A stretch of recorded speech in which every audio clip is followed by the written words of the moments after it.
The moment I arrived at the secluded Airbnb cabin deep in the woods, something felt off. The listing had shown a cozy, rustic retreat with modern amenities, a perfect escape from the city. But standing on the creaking porch, staring at the weathered wood and the faint, almost imperceptible scratches on the doorframe, I felt a chill creep up my spine. I brushed it off. Maybe I was just tired from the long drive. The host had sent me a message earlier, saying they wouldn't be around, but that the key was under the flower pot by the door. As I reached for it, my hand hesitated. I couldn't shake the feeling that someone had been here recently. There was a stale, almost human scent in the air, like sweat and something metallic. I shook my head, grabbed the key, and went inside. The interior was exactly like the picture. Warm wooden walls, a stone fireplace, and a large window overlooking the trees. The air inside smelled of dust and pine, but something about it felt heavy. I chalked it up to the cabin being closed up for a while. It wasn't until I was putting my bags in the bedroom that I noticed the door. It was at the end of the hallway, small and unassuming, but something about it made my skin crawl. It wasn't listed in the Airbnb description. In the pictures, that part of the hallway wasn't even shown. Yet here it was, slightly ajar, as if waiting for me to open it. I stepped closer, my breath shallow. The knob was old, rusted and cold beneath my fingers. I pressed my ear against the door, straining to hear anything on the other side. Silent. I pushed the door open. The room was dark. My phone flashlight revealed a space far smaller than I expected. No more than a closet. The walls were covered in peeling floral wallpaper, and the air inside was suffocating, thick with dust and something else. Something rancid. At first, I thought it was empty, but then my light caught something in the corner. A suitcase. It was old, the leather cracked and darkened with stains I didn't want to identify. I hesitated before stepping inside, my heartbeat thudding in my ears. As I moved closer, I noticed something else. The wallpaper. It wasn't just peeling.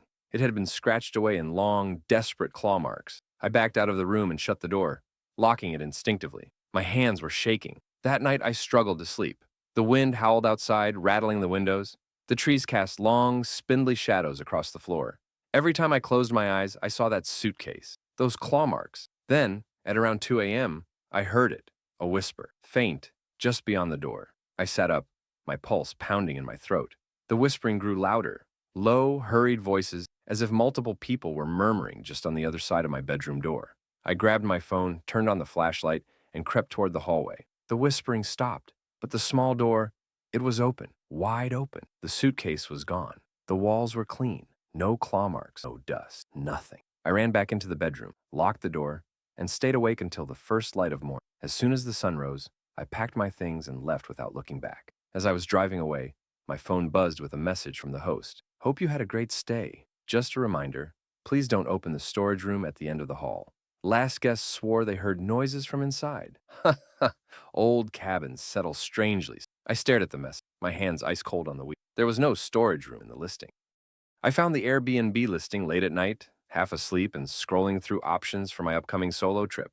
It was perfect, an elegant, old-fashioned apartment in the heart of a historic European city. The photos showed grand wooden beams, high ceilings, and tall windows overlooking narrow cobblestone streets. Best of all, it was unbelievably cheap.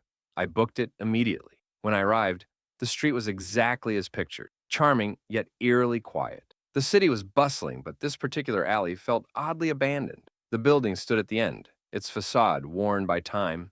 A heavy wooden door marked the entrance, adorned with iron knockers that looked ancient. I checked my phone. No messages from the host. That was strange. They had been responsive before. Still, the booking instructions said the key would be under the mat, so I reached down, found it, and let myself in. The air inside was cold, not just cool from the shade, but unnaturally cold, like stepping into a crypt. I shivered as I looked around. The interior was just as beautiful as the pictures. Antique furniture, a chandelier hanging from the ceiling, and a fireplace covered in dust. Yet, something felt off. It smelled stale, as if no one had been here in years. The silence was suffocating. I tried to shake the unease and set my bags down. But as I did, I noticed something strange. No electricity. None of the light switches worked. I texted the host. No response. That night I tried to sleep, but the silence pressed in on me. Then, at some point, I heard it.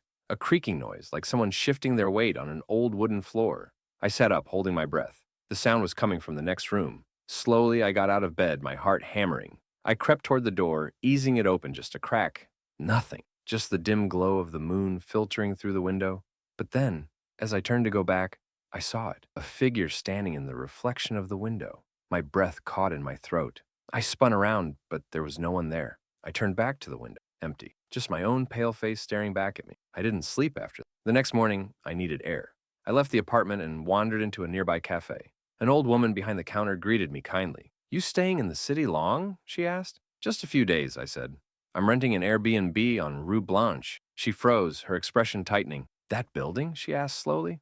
"The one at the end of the street?" I nodded. Her face darkened. "That place burned down years ago. No one lives there anymore." I felt a cold weight settle in my chest. "No, it's still there. I stayed there last night." She shook her head. "That's impossible. The fire took everything." I pulled out my phone, ready to show her the listing. But when I opened it, nothing. The listing was gone. No record of my booking. No messages from the host. Nothing. My hands shook as I rushed back to the apartment. But when I turned the corner onto Rue Blanche, my blood ran cold. The building was gone. Nothing but an empty lot remained, blackened and charred, as if it had burned down long ago. I never figured out where I had spent that night. I booked the Airbnb last minute, a cozy little cottage just outside a small town.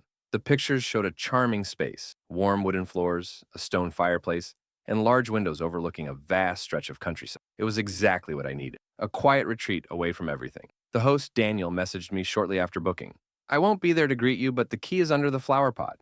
Let me know if you need anything." Simple. When I arrived, the place looked just like the photos, but something about it felt off. The moment I stepped inside, I noticed a faint scent in the air. It wasn't unpleasant, just strange, like old wood and something faintly metallic. I walked through the cottage, checking out the space. The living room was warm and rustic, the kitchen small but functional. The bedroom was at the end of a short hallway, with a large wooden dresser and a bed that looked far too inviting after my long drive. Then, as I set my bags down, I noticed something weird. The closet door was open just a crack. Now, that wasn't too unusual. Maybe the last guest left it that way. But as I stepped closer, I saw something that made my stomach tight. A pair of shoes. Men's shoes, worn, dirty, positioned just inside the closet, as if someone had stepped out of them and left them there. A shiver ran through me, but I shook it off. Maybe they were the owner's and he just forgot to put them away. I closed the closet door and tried not to think about it. That night, I was exhausted. I climbed into bed and turned off the lights, letting the silence of the countryside settle around me. Somewhere around 2 a.m.,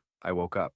At first, I didn't know why. The room was silent, the kind of deep quiet that presses against your ears. Then, just as I was about to roll over and go back to sleep, a creak, soft, deliberate. The sound of someone stepping on old wooden floors. I held my breath, my body stiff. It came again.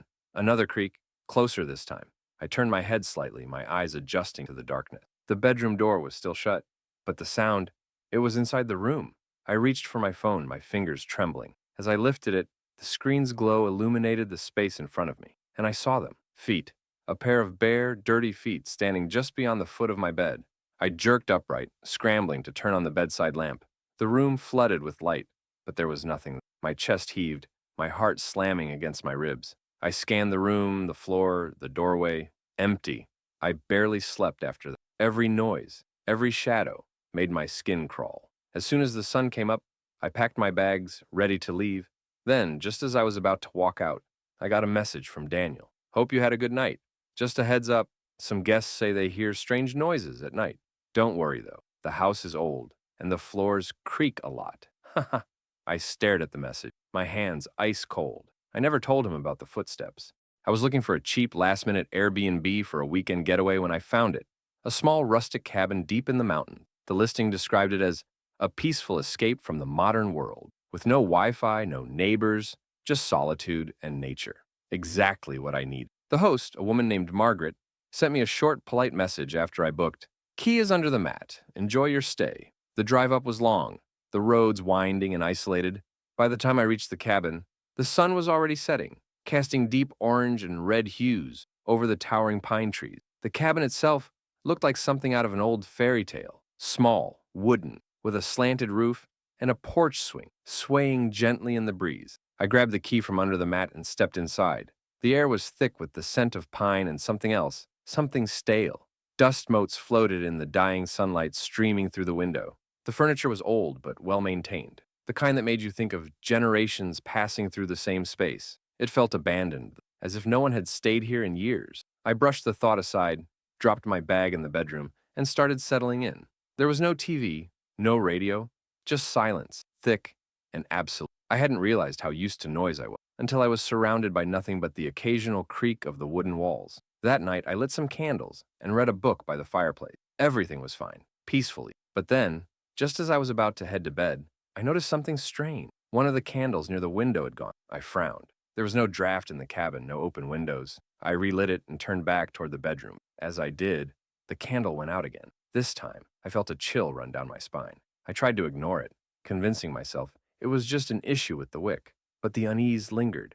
I shut the bedroom door and locked it, just in case. Sometime in the middle of the night, I woke up suddenly. No noise, no nightmare, just a feeling. A deep, overwhelming sense that something was wrong. The air in the room was colder. My skin prickled. I turned over, facing the window, and froze. There was something outside, a shape, a figure, standing just beyond the tree line. I couldn't make out details, but I could feel its eyes on me, watching. My breath came in shallow gasps as I reached for my phone, my fingers shaking. The signal was dead. I forced myself to look away, to shut my eyes and breathe. It's nothing, I told myself. A shadow, a trick of the moonlight. Eventually, I drifted into an uneasy sleep. Morning couldn't come fast enough. As soon as the sun was up, I grabbed my bags and bolted for the door. But just as I stepped outside, something caught my eye. Footprints, leading from the edge of the woods, stopping just below my window. I never stayed in an off-the-grid cabin again. I booked the Airbnb because I needed a quiet place to work. The listing was perfect. A small guest house behind an old Victorian home, just outside a sleepy little town. It was cheap, isolated, and had great reviews. Lovely little space. The host, Mrs. Whitaker, is so kind. Perfect getaway. The guest house is small but cozy, and Mrs. Whitaker made me feel right at home. The name Mrs. Whitaker popped up in almost every review. Everyone seemed to love her, and I figured she was just one of those sweet old ladies who rented out a spare property for extra cash. When I arrived, the main house was even bigger than I expected. A towering Gothic-style Victorian with overgrown vines creeping up the sides. The guest house sat behind it, a much smaller, single-story building. I parked, grabbed my bags, and headed toward the guest house. Before I could reach the door, a voice called out, "You must be my new guest." I turned and saw her, Mrs. Whitaker. She stood on the porch of the main house, a frail old woman with snow-white hair and a kind smile. Hi. Yes, I'm—" "Oh, I know who you are, dear," she interrupted gently. "Come, let me get a good look at you." Something about the way she said that made my skin crawl. But I forced a smile and stepped closer.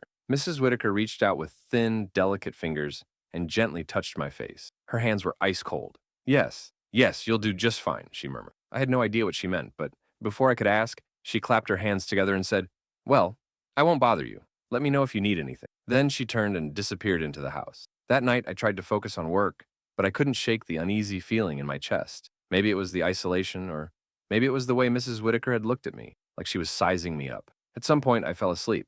I woke up to a noise, a soft, rhythmic creaking. I lay there, blinking in the darkness, trying to figure out what it was. Then I realized the rocking chair in the corner of the room was moving, slowly, steadily, rocking back and forth. I sat up, my pulse pounding. The air in the room felt heavier, colder. I reached for my phone and turned on the flashlight, shining it toward the chair. It stopped. The room was empty. I barely slept after that. The next morning, I stepped outside to find Mrs. Whitaker, standing at the edge of the property facing the woods. She didn't move, didn't acknowledge me, just stood there, completely still. I cleared my throat. Good morning?" She turned her head slightly, just enough that I could see the side of her face. Her lips parted in a slow, eerie smile. "Did you sleep well, dear?" I lied and said yes. That night, the creaking started again. But this time, it wasn't just the rocking chair. It was the floorboards, soft, deliberate footsteps moving just outside my bedroom door. I gripped the blankets, holding my breath. My brain screamed at me to move, to lock the door, to grab something to defend myself, but I couldn't. I was frozen in fear. Then, a whisper, right outside the door. "Let me in, dear." I nearly screamed. I scrambled out of bed, grabbed my keys, and bolted.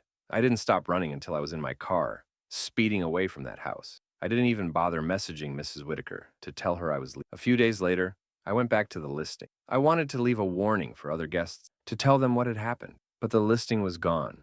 And when I searched for Mrs. Whitaker's name, I found something chilling, an obituary. She had died 10 years ago.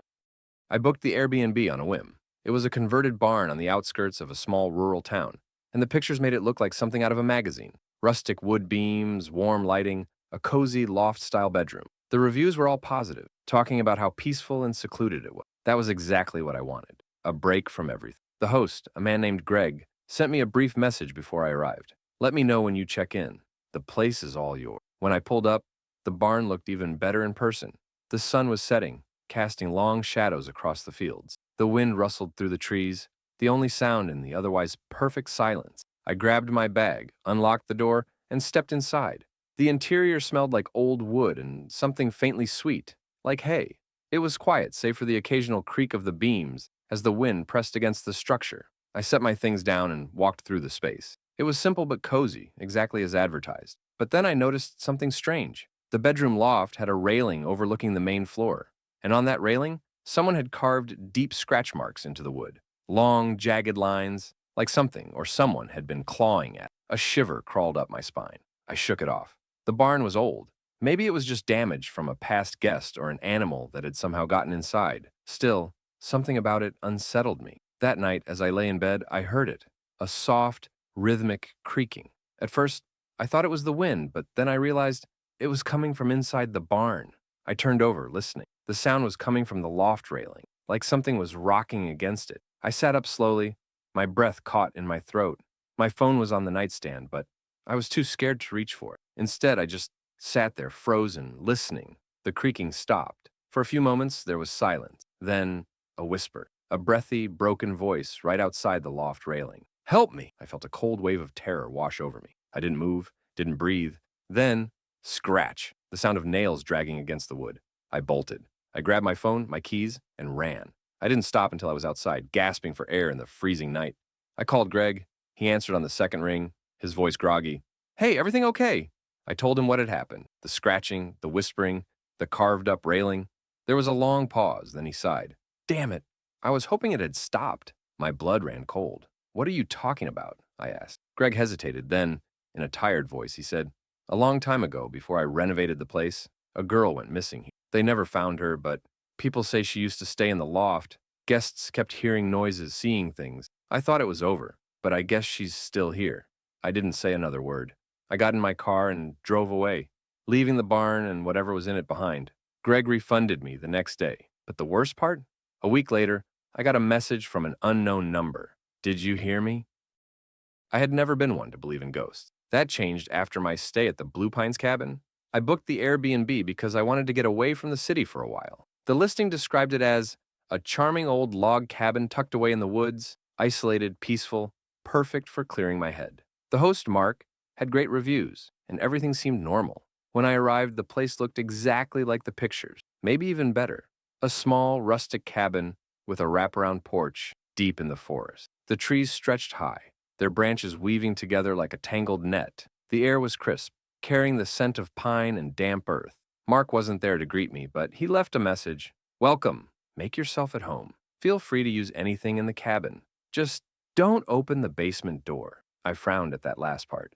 Don't open the basement door? It felt like a weird thing to include, but I shrugged it off. Maybe it was used for storage or something. The first day passed uneventfully. I made dinner, sat on the porch, and watched the sun dip below the trees. The silence was eerie at first, but I convinced myself that was just because I wasn't used to being so far from people. That night, as I was getting ready for bed, I heard it. A dull, rhythmic thudding noise. It was faint, coming from below the floorboard. I froze. It almost sounded like knocking. I tried to ignore it, telling myself it was just the old house settling. But just as I pulled the blankets over me, knock, knock, knock, slow, deliberate, from beneath the floor. I barely slept. The next morning, I tried to forget about it. Maybe an animal had gotten under the house. That seemed logical. But then, while making coffee, I noticed something's stomach drop. The basement door. When I had arrived, I was sure it had been locked. Now it was slightly open. I stared at it, my pulse hammering. I had been alone the whole night, hadn't I? I walked over slowly, heart pounding, and pushed the door shut. Then I dragged the heaviest chair I could find in front of it, just in case. That night, the knocking came again.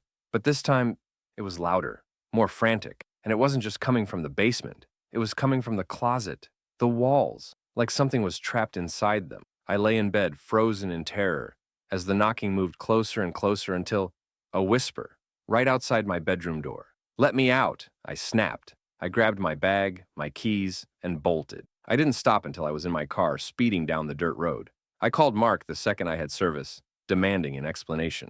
There was a long pause before he sighed and said, "I told you not to open the basement door." "I didn't," I yelled. "But it was open when I woke up." Mark was silent for a long time. Then, in a low voice, he said something that still chills me to this day. "That's how it starts." I hung up and never looked back. I had been traveling for work and needed a place to stay for a few nights. The Airbnb listing was simple: a small one-bedroom apartment in an old brick building downtown. It was cheap, close to where I needed to be, and had great reviews. Cozy little place, perfect for a short stay. The host, Mr. Lyle, was great, very responsive and helpful. I didn't think twice about booking it. The check-in was smooth. The key was in a lockbox, and the place was exactly as described: modest but clean, with a slightly outdated feel. The furniture looked like it had been there for decades, but it was well kept. Everything was fine, until the second night. I woke up around 2 a.m. to a noise, a soft tapping sound. At first, I thought it was coming from the window, but as I listened, I realized it was inside the apartment. Tap, tap, tap. It was slow and deliberate, coming from the corner of the room near the closet. I sat up in bed, my pulse pounding. The room was dimly lit by the streetlight outside, casting long shadows across the floor. Then, the closet door creaked open, just an inch. I stared, frozen in place. My rational brain told me that maybe I hadn't closed it all the way. Maybe a draft had pushed it open, but deep down, I knew better. Then, the door moved again, just slightly, almost like something inside was shifting. I grabbed my phone and turned on the flashlight, shining it toward the closet. Nothing. I got up, heart hammering, and walked over. I hesitated for a long moment before reaching out and pushing the door shut. It clicked into place. I stood there, waiting, half expecting it to open again, but it didn't. I told myself it was nothing, just an old door shifting in its frame. I went back to bed, but I barely slept. The next night was worse. Around the same time, 2 a.m., I woke up again. Only this time, the tapping sound wasn't coming from the closet. It was coming from under the bed. Tap, tap, tap. Software, steady, like fingernails drumming against the wooden floor. A chill ran down my spine. I didn't move. I didn't breathe. Then, ever so slowly, something scraped against the underside of the bed. I felt the mattress shift. My entire body went rigid. I wanted to run. I wanted to get out of that room and never look back. But I couldn't move. And then, a whisper, right by my ear. "Why are you?" I lost it. I grabbed my phone, bolted for the door, and ran out of the apartment. I didn't stop until I was outside, standing in the cold night air, gasping. I called the host. He answered groggily. "Everything okay?" I told him what had happened. The tapping, the closet, the thing under the bed. There was a long silence. Then I was hoping it stopped. My blood ran. "What do you mean?" He hesitated and said, "The last guest, she said the same thing. But when I checked the apartment, it was empty. There was no one there." I didn't go back inside. I booked a hotel and left first thing in the morning. A week later, I got a text from an unknown number. "You left before I could come out." I booked the Airbnb because I needed a quiet place to focus on my writing. The listing described it as a secluded guest house on a large property, perfect for artists and writers looking for inspiration. It was located on the outskirts of a small town, surrounded by dense trees with no neighbors in sight. The pictures made it look warm and inviting, and the reviews were glowing. The host, Evelyn, sent me a message the day before check-in. "Welcome. Let me know when you arrive. If you need anything, I live in the main house up the hill." When I arrived, the place was exactly as described. A charming little guest house with wooden floors, antique furniture, and large windows that looked out onto the forest. It was cozy, peaceful, exactly what I was looking for. Evelyn came down to greet me. She was in her 60s, soft-spoken and kind, with tired eyes that held something unreadable beneath them. "Let me know if you need anything," she said, giving me a warm but fleeting smile. Then she hesitated. "Oh, and if you hear anything at night, just ignore it." I frowned. "Hear anything?" She let out a small laugh. "Old house noises, you know. The wind, the trees, nothing to worry about." The way she said it didn't sit right with me. That night, I worked late into the evening, lost in my writing. It wasn't until close to midnight that I finally shut my laptop and got ready for bed. That's when I heard it. A soft, scratching sound. It was faint, almost delicate, like fingernails lightly scraping against wood. I turned toward the window, expecting to see tree branches brushing against the glass, but there were no trees close enough. The sound wasn't coming from outside, it was coming from inside the walls. I sat completely still, my breath caught in my throat. The scratching continued, slow and rhythmic, as if something was moving just beneath the wooden panels. Then, a whisper, faint, muffled. "Let me out." I bolted up, my heart pounding. I tried to convince myself I was imagining, that maybe it was the pipes, the wind, my exhausted mind playing tricks on me. But deep down, I knew better. I barely slept that night. The next morning, I decided to ask Evelyn about it. I didn't want to sound crazy, so I just said, I heard some weird noises last night. Do you know if the house has mice or something? Her face went blank. She stared at me for a long moment before saying quietly, no, not mice. I waited for her to say more, but she didn't. That night, I barely wrote a. I kept listening, waiting. Then, around 2 a.m., the scratching started again. But this time, it wasn't just in the walls, it was under the floor. I felt the vibrations through the wooden planks beneath my feet, soft but unmistakable. Something was moving beneath the house. Then, a single knock, right beneath my bed. I didn't move, didn't breathe. Then, slowly, the bed shifted, like something was pushing up from underneath. I leaped out of bed, grabbed my keys, and ran out of the house, not stopping until I reached Evelyn's door. I pounded on it until she finally answered, looking unsurprised to see me. You heard it, didn't you? She said softly. I could barely speak. What the hell is under the house? She exhaled slowly, looking down. A long time ago, there was a girl. She lived in the guest house with her father. He wasn't a good man. People say he locked her in the crawl space when she misbehaved. One day, she disappeared. The father claimed she ran away, but her voice trailed off. Some say she never left. I left at sunrise, throwing my things in the car and speeding away without looking back. A week later, I got an email from Evelyn. I checked the crawl space after you left. The dirt looked disturbed, like something had been moving. I had been road tripping across the country, staying at various Airbnbs along the way. Most of them had been forgettable, just places to sleep before moving on. But the last one, I will never forget. The listing was for a small, historic farmhouse on the outskirts of a quiet town. The pictures showed a cozy, rustic place with vintage furniture and wide, open fields stretching behind it. The host, Daniel, had great reviews. A peaceful retreat away from the city, one reviewer had written. Beautiful home with lots of character, said another. I arrived just before sunset. The house was exactly as pictured, maybe even prettier in the golden evening light.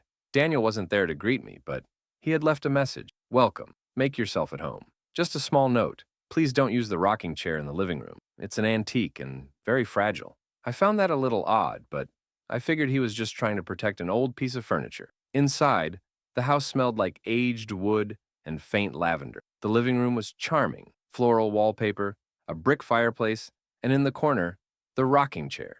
It was old, dark wood, worn down over time, with deep grooves in the armrests, as if someone had gripped them tightly for years. I couldn't explain why, but something about it unsettled me. That night, I settled into bed early, exhausted from the drive. The house was completely silent, peaceful, until I woke up at 2 a.m. The sound was soft at first, a faint, rhythmic creaking, like someone gently rocking back and forth.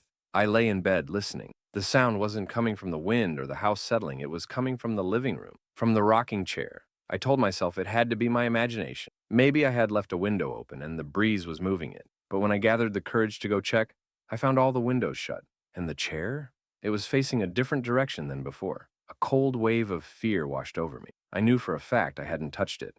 I told myself I was overtired, that I was just imagining things. I went back to bed, pulling the blankets up to my chin like a child. I barely slept. The next night was worse. Around the same time, 2 a.m., I woke up again. Not to creaking, to whispering. It was soft, raspy. Sit with me. I shot up in bed, my breath caught in my throat. The whisper had come from inside the room. I grabbed my phone and turned on the flashlight, scanning the room. Nothing. Then, a sound. A slow, deliberate dragging noise. I didn't want to look, but I did. The bedroom door, which I had closed before going to sleep, was now slightly open, and through the gap, I could see the rocking chair. It had been moved. It was now facing directly toward my bedroom. I lost it. I grabbed my bags and ran out of the house, speeding off into the. I didn't stop driving for hours. The next morning, I sent Daniel a message. I didn't tell him everything. I just said I had to leave early and thanked him for the stay. He responded almost immediately. I understand. The chair can be unsettling for some guests. I stared at the message, my hands shaking. Some guests? I almost didn't ask, but I had to. Has anyone else heard things? The typing bubbles appeared. Then a reply. Not heard. But one guest swore they saw something sitting in the chair. I blocked his number and never looked back. I was traveling alone for the first time in years, looking for a peaceful getaway where I could disconnect from everything. I found an Airbnb that seemed perfect, a small, rustic cabin in the woods, far from any towns or busy roads. The listing described it as a secluded retreat for nature lovers, and the pictures showed a cozy space with warm lighting, wooden walls, and a stone fireplace. The host, Henry, had great reviews. Wonderful place, quiet and serene, one guest wrote. Perfect for a weekend of solitude, said another. That's exactly what I was looking for. I arrived late in the afternoon, just before the sun dipped behind the trees. The drive had been long, winding through endless woods, with no sign of civilization for miles. The isolation was unnerving, but I reminded myself that's what I had wanted, a break from the world. The cabin was charming, but different from the pictures. The wood was darker, older. The air inside had a stale, musty smell, as if no one had been there in a long time. Dust clung to the furniture, despite the listing saying it was frequently cleaned. Still, I unpacked and tried to settle in. The first night was uneventful, aside from an unsettling silence. No crickets, no wind, just nothing. I had never experienced a quiet so complete until around 3 a.m. I woke up suddenly, unsure why. The cabin was pitch black except for the faint glow of the moon through the window. I lay still, listening. Then I heard it. A click, the sound of a door unlocking. My blood ran cold. I had locked the front door before going to bed. I was sure of it. I sat up, my heart hammering. The cabin was small, and from where I lay, I could see the front door. It was wide open. The trees outside loomed like dark figures, swaying ever so slightly. I grabbed my phone and turned on the flashlight, scanning the cabin. Nothing seemed out of place. No signs of an intruder. Trying to calm myself, I convinced myself I had forgotten to lock it properly. Maybe the wind had blown it open. I shut the door, locked it, double-checked it, then went back to bed. The next morning, I texted Henry. Hey, I think the front door lock might be broken. It opened on its own last night. He responded almost instantly. That's strange. I'll send someone to check it tomorrow. In the meantime, just keep it locked. That didn't make me feel any better. That night, I made sure everything was locked. Windows, doors, everything. I even put a chair against the front door, just in case. I lay in bed for hours, unable to sleep. Every small sound made me tense up. Then, knock, knock, knock. A slow, deliberate tapping on the bedroom window. I froze, my breath caught in my throat. The cabin was in the middle of the woods. There was no one out here. No reason for someone to be standing outside my window. I didn't move, didn't breathe. Then, the doorknob to the bedroom rattled. I clutched my phone, my fingers trembling as I turned on the flashlight. Nothing. No one was at the window. No one was at the door. But when I turned back toward the bed, the closet door was open, just an inch. I grabbed my keys and bolted out of the cabin, running straight to my car. I didn't look back. As I sped down the dark, winding road, my phone vibrated. A message from Henry. Did you leave? I didn't respond. A second message. You should have stayed inside. It doesn't like when people leave. I booked the Airbnb because I needed a quiet place to stay for a work trip. It was a small apartment on the top floor of an old building in a historic district. The listing described it as charming with vintage character, and the reviews were mostly positive. Beautiful place, but a bit creaky, one person had written. Love the atmosphere, but I kept waking up at night for some reason, said another. I didn't think much of it at the time. The host, Margaret, left a message after I checked in.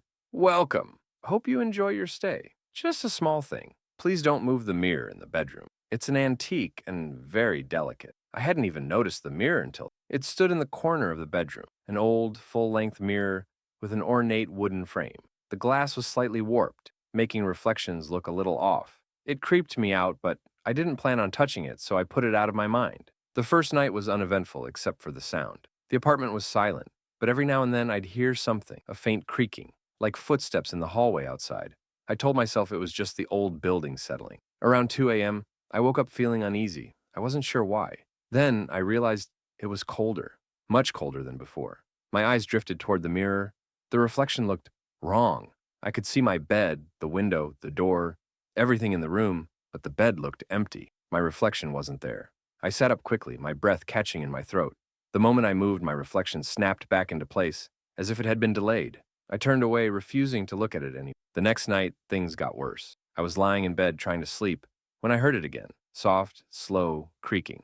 Only this time, it wasn't coming from outside. It was coming from the mirror. I turned my head slightly, just enough to glance at it. The reflection of the bedroom door, it was open, but in reality, the door was still closed. I stared at the mirror, my heartbeat thudding in my ears. Then, in the reflection, something moved. A figure stepped into the tall, thin. Its features were blurred, like a smudge on glass. It turned its head toward me. I shut my eyes, my entire body frozen in fear. I told myself it wasn't real, that I was just imagining it. But then, I heard the floorboards creak, right beside my bed. I didn't move, didn't breathe, and then, a whisper. You looked. I snapped my eyes open. The mirror was back to normal. The door in the reflection was closed. Nothing was there. I didn't sleep the rest. At sunrise, I packed my things and left. Margaret messaged me a few hours later. "You left early. Everything okay?" I hesitated, then replied, "What's with the mirror?" A long pause, then, "I told you not to move it." I hadn't, but something had. I was traveling through a small coastal town for work and needed a last-minute place to stay. The only available Airbnb was a guest house behind an old Victorian home. The listing was simple: private guest house with ocean views, cozy and quiet. The reviews were mostly positive, though one caught my eye. Great place, but weird noises at night. Didn't sleep well. I brushed it off, assuming it was just the usual sounds of an old house settling. When I arrived, the host, Ellen, greeted me warmly. She was in her 60s, with kind eyes but a tired expression. "You're the only guest right now," she told me. "It should be peaceful. Just let me know if you need anything." The guest house was small but charming. A bedroom, a tiny kitchenette, and a bathroom. The only odd thing was the door at the back of the bedroom. It had no handle, just an old keyhole. I assumed it led to storage, or a locked-off part of the main house. I didn't think much of it. That night, I settled into bed, listening to the faint sound of the waves outside. The place felt safe, comfortable. Then, at exactly 3:12 a.m., I woke up. Not to a noise, just an overwhelming feeling that something was wrong. The room was dark, but as my eyes adjusted, I noticed something. The door, the one with the keyhole. It was open just an inch. I stared at it, my pulse pounding in my ears. Had I missed that when I checked in?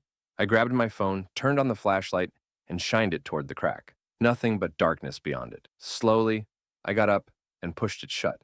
It didn't have a lock, so I propped a chair against it and crawled back into bed. I barely slept. The next morning, I asked Ellen about it. "Oh, that door? It's been sealed shut for years," she said. "It shouldn't open." My stomach dropped. "Well, it was open last night." She hesitated. Then, with a forced smile, she said, "It's an old house. Sometimes things shift." I didn't believe her. That night, I made sure the door was closed tight before I went to bed. I even stacked my suitcase in front of it. But at 3:12 a.m., I woke up again. And the door? It was open, wider this time. My suitcase had been pushed aside. The chair had tipped over. Something had come through. I lay frozen, barely breathing. Then, soft footsteps, not in the room, inside the walls. A slow, deliberate shuffling, like something was moving just beyond the plaster. Then, a whisper. "Let me out!" I bolted out of bed, grabbed my keys, and ran. I didn't stop until I was in my car, speeding down the dark coastal. The next day, I got a message from Ellen. "Sorry you left so suddenly, you must have heard it. Most guests do. It always wakes up at 3:12. I blocked her number. Never looked back. I'd been driving for hours, exhausted from a long trip, when I decided to book a last-minute Airbnb for them. The only available place nearby was a small farmhouse on the outskirts of a rural town. The listing described it as a peaceful retreat surrounded by nature, and the reviews were surprisingly good. There was just one strange comment that caught my eye. "Great stay, but keep the windows locked at night. You might hear something outside." I assumed it was just someone trying to be funny. The host, Martha, was an older woman who greeted me at the front door. She smiled warmly but looked at me a little too long, as if studying me. "You're alone?" she asked. I nodded. Her smile faltered for just a second.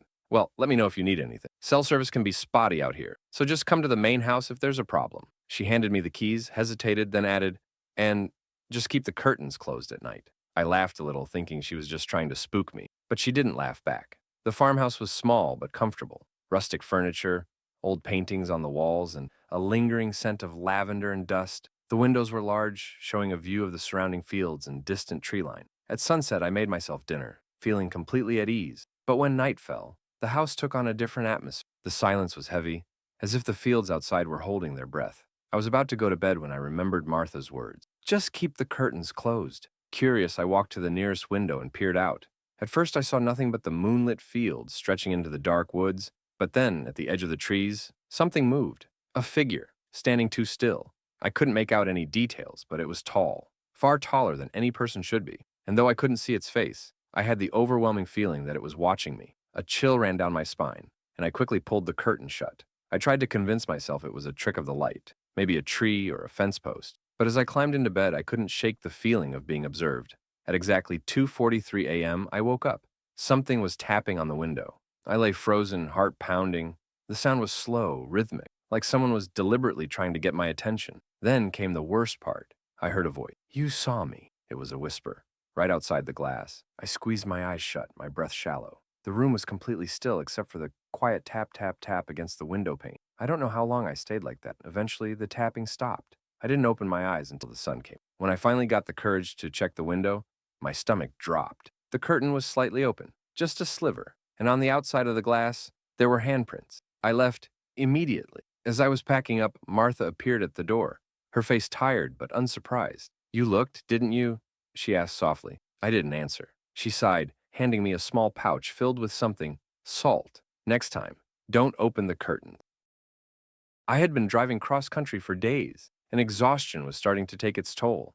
I needed a place to stay for the night, somewhere cheap, quiet, and out of the way. That's how I found the Airbnb. The listing was simple: private cabin in the woods, isolated, peaceful, perfect for nature lovers. It had good reviews. People mentioned the beautiful scenery, the solitude, the fresh air. But one review stood out: great place, but don't answer the door at night. Even if you hear knocking. I assumed it was a joke. The host, Dan, messaged me shortly after I booked. "Happy to have you. Just a heads up, there's no Wi-Fi and barely any cell signal, but you'll love the peace and quiet. Check-in is contactless, so just let yourself in. Hope you enjoy your stay." It sounded perfect. I arrived just as the sun was setting. The cabin was small but well kept, nestled deep in the trees. There were no other houses in sight. I felt a sense of relief. It had been a long drive, and I was ready to get some rest. The first few hours were peaceful. I made dinner, read a little, and sat by the window, watching the last traces of daylight fade into the tree. The silence was absolute. No cars, no voices, just the occasional rustling of leaves. Then, around midnight, I heard it. A knock at the door. I froze. It was soft, not urgent, just deliberate. Knock, knock, knock. I hadn't seen another car for miles, no neighbors, no reason for anyone to be out here this late. Another knock. I grabbed my phone, but just as Dan had warned me, there was no signal. Knock, knock, knock. The sound was slow, patient, like whoever was outside knew I was awake. I crept toward the door, careful not to make a sound, and peeked through the peephole. Nothing, just darkness. But the moment I turned away, a voice, muffled, right outside the door. "I know you're in there." My blood ran cold. It was a man's voice, calm, almost amused. I backed away slowly, my heart hammering. Then, the doorknob rattled. I grabbed the nearest thing I could use as a weapon, a fireplace poker, and held my breath. The rattling stopped. Silence. Then, a new sound, tapping, from the window. I turned, stomach twisting with dread. The curtains were drawn, but I could see the outline of something standing on the porch. Tall, motionless, waiting. I didn't move, didn't breathe. The tapping continued, light, playful, like they were enjoying it. Then, the voice came again, right outside the window. "I saw you peek." I nearly dropped the poker. My knees felt weak. I backed away, forcing myself to think. I had to get out. But my car was parked outside, past the porch. I waited. Minutes dragged by. The tapping stopped. The presence outside faded. I don't know how long I stood there, gripping the poker with white-knuckled hands. Finally, I took a breath and made a decision. Run! I yanked the door open and sprinted to my car, dreading, to hear footsteps behind. But there was nothing. I jumped in, locked the doors, and started the engine. My headlights flooded the porch. It was empty. No footprints. No sign that anyone had ever been there. I didn't care. I tore down the dirt road, not looking back once. When I finally reached a town, I pulled over and checked my phone. A single message from Dan had come through, sent at 12:01 a.m. Almost forgot. "Whatever you do, don't open the door at night, even if they say they know you." I had been searching for a quiet place to work on my writing, away from the distractions of city life. That's how I ended up booking a remote Airbnb, a small cottage nestled deep in the woods, miles from the nearest town. The listing described it as cozy, peaceful, and perfect for solitude. It sounded ideal. The host, Carol, messaged me before my arrival. "Welcome. The cottage is stocked with essentials. Just a heads up, cell service is unreliable, and the landline doesn't work. But don't worry, it's very safe out here. Enjoy your stay." The drive was long, winding through dense forest, and by the time I arrived, the sun was setting. The cottage was small but well kept, with a wraparound porch and one large window facing the woods. As I unpacked, I noticed something odd. There were no curtains. Every window was bare, leaving the entire interior exposed to the darkening forest. I made a mental note to mention it in my review, but shrugged it off. After all, who would be out here to see in? That night, I settled into bed with a book, enjoying the quiet. No traffic, no voices, just the gentle hum of nature outside. Then, sometime after midnight, I woke up. Not to a sound, just an unsettling feeling that something was wrong. The room was dimly lit by moonlight streaming through the large window. I turned my head toward it, and someone was standing at the edge of the trees. A tall figure, barely visible against the dark woods, my breath caught in my throat. I lay completely still, eyes locked on the silhouette. Then it moved, not closer, not away, just swaying, like it was waiting. My pulse pounded in my ears, but I forced myself to stay calm. Maybe it was a tree, a trick of the light. I closed my eyes for a moment, trying to shake the fear. When I looked again, it was closer, a full step out of the tree line, still swaying, still watching. I reached for my phone, but, as Carol had warned, there was no service. I considered turning on the lights, but something told me, don't let it know you see it. I stayed still. Eventually, after what felt like forever, exhaustion took over, and I drifted into uneasy. The next morning, the figure was gone. I told myself I had imagined it. Sleep deprivation, paranoia, whatever it wasn't real. That night, I made sure every door was locked, every window secured. At exactly 12:37 a.m., I woke up again. This time, I didn't have to turn toward the window, because something was breathing outside the glass. Slow, deep, deliberate breaths. My stomach twisted. I didn't move. The breathing continued, steady, measured, too close. Then, a sound, fingernails scraping against the glass. I squeezed my eyes shut, trying to control my breathing. Then, the whisper, I see you. I wanted to scream. Instead, I stayed frozen until the sound stopped, until the night stretched silent once more. I left at sunrise. As I drove away, I got a single message from Carol. I forgot to mention, don't look outside at night. It doesn't like to be seen.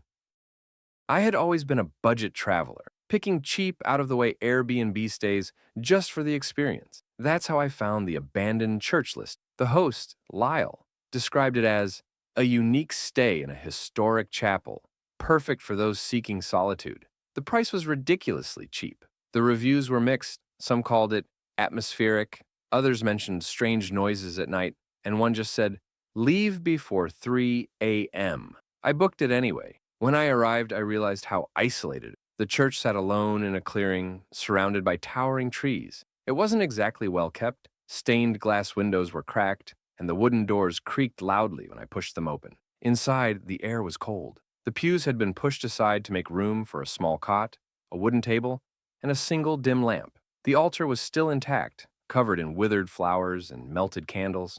It was unsettling, but I told myself it was just an old building, nothing more. The first few hours were fine. I made dinner, read for a while, and even explored the overgrown graveyard in the back. The headstones were worn smooth, their names long erased by time. Then, night fell. That's when I started hearing things. At first it was soft, a faint shuffling sound, like someone moving through the empty pews. I held my breath. Rats. It had to be rats. Then, a whisper. Not words, just a low, hushed breath moving along the wall. I turned my head slowly, my skin crawling. The air in the church had changed. The silence wasn't empty, it was full of something unseen. Then, from the altar, the whisper became a voice. You shouldn't be here. The candle on the altar flickered violently. I stood up so fast my chair scraped loudly against the floor. The whispering stopped. The silence that followed was worse. I didn't want to stay, but my car was parked a good distance down a narrow dirt path. Running through the woods at night? Not an option. I sat back down, trying to convince myself I had imagined. Then, a loud knock on the church doors. I nearly jumped out of my skin. I waited. Another knock. Harder. I swallowed down the panic rising in my throat. Maybe it was Lyle checking in or a lost traveler. I forced myself to my feet and approached the door. Hello? I called out, my voice shaking. Silent. I put my hand on the doorknob, and something knocked from the inside. I yanked my hand back like I had been burned. The knock came again, right where my hand had been. A cold wave of dread washed over me. Then, footsteps. Not outside, inside, coming from the altar. I turned slowly and I saw it. A dark figure standing where the priest once would have stood. Tall, unmoving, watching. I couldn't breathe. Then, it stepped forward. I ran. I don't remember grabbing my bag. I don't remember unlocking my car. I only remember glancing in the rearview mirror as I sped away. The church stood empty, but the doors, they were wide open. Lyle never responded to my. A week later, the listing was gone. I was in desperate need of a break. Work had drained me, and I needed somewhere quiet, somewhere far from the city.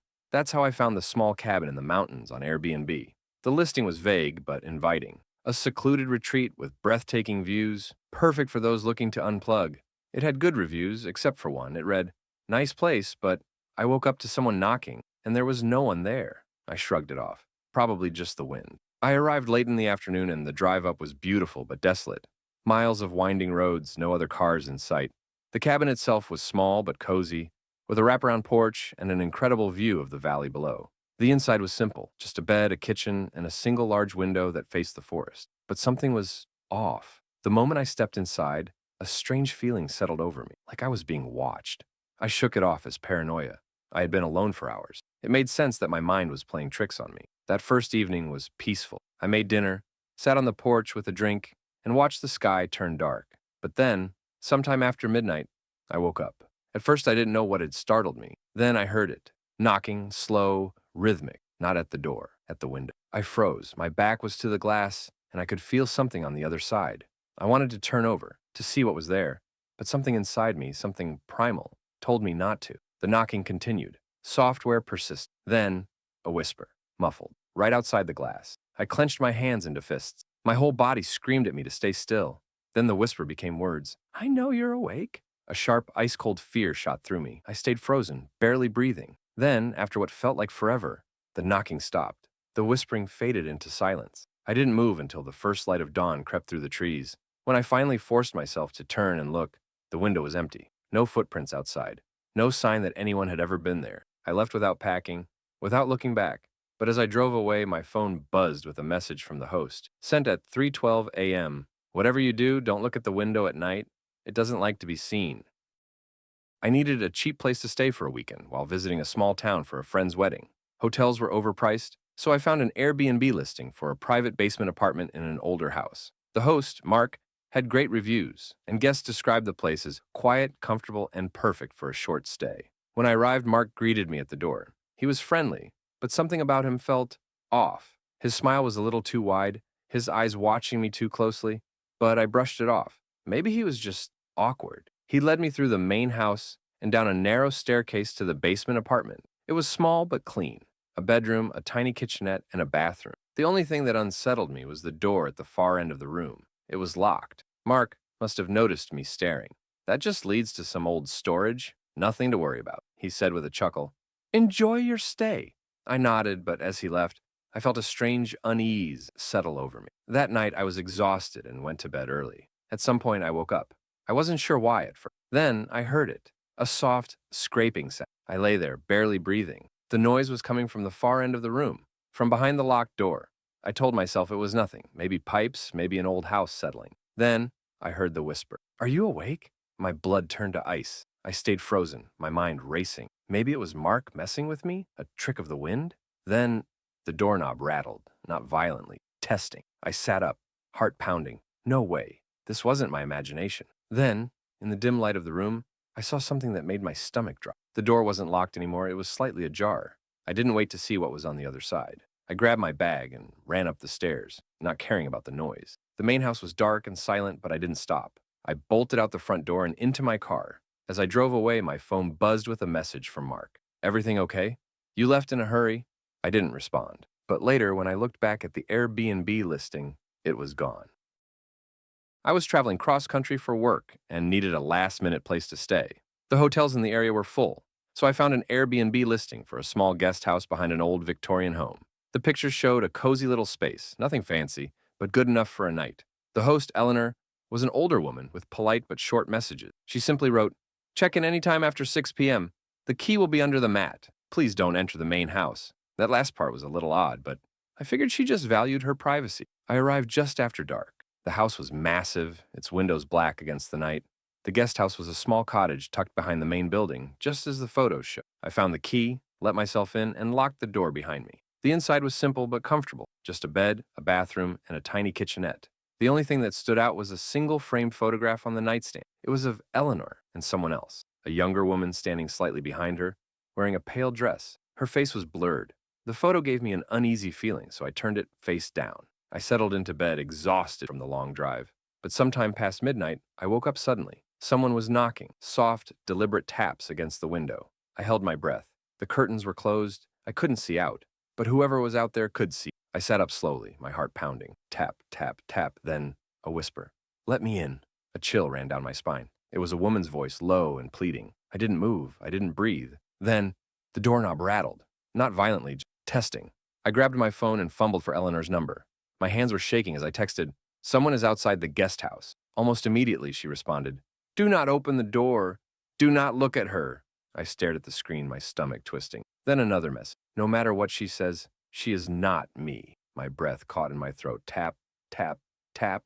The knocking moved, from the window to the door. I clenched my jaw, forcing myself not to make a sound. Then the voice changed. It was still a woman's voice, but now it sounded wrong.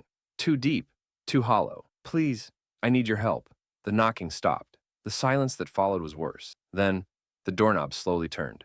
I squeezed my eyes shut, gripping the blankets so hard my fingers ached. Then, finally, a long, drawn-out sigh. Footsteps, fading, moving away. I didn't sleep the rest of the night.